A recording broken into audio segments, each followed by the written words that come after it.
আসসালামু আলাইকুম, কি অবস্থা? কেমন আছেন সবাই? আশা করি অনেক ভালো আছেন।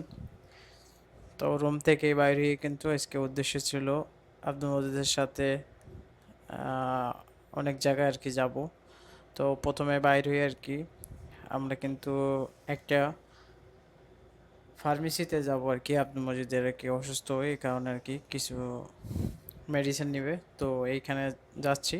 তো আর আমি গল্প করতে করতে যাচ্ছিলাম।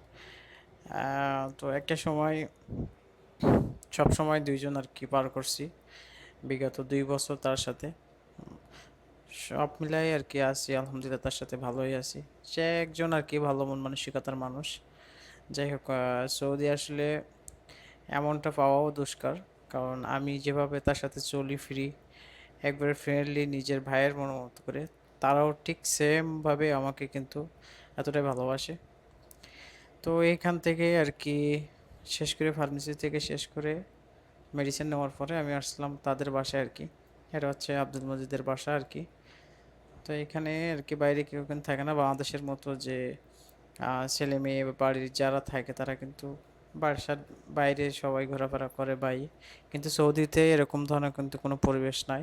কেউ আসলে আর কি সে বাইরে থাকতে হয়, বা আলাদা রুম আছে সেখানে নিয়ে সবাই করে। বা বাসার ভিতর যারা থাকে মেয়ে মানুষ কখনোই কিন্তু তাদের সামনে আর কি আসে না, বা তাদের প্রথা এটা নাই আসলে।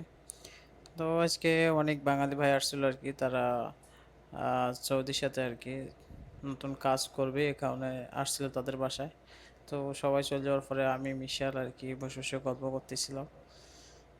তো এইভাবেই আজকের দিনটা পার হলো। তো সবার প্রতি ভালোবাসা রইলো। ভালো থাকবেন সবাই।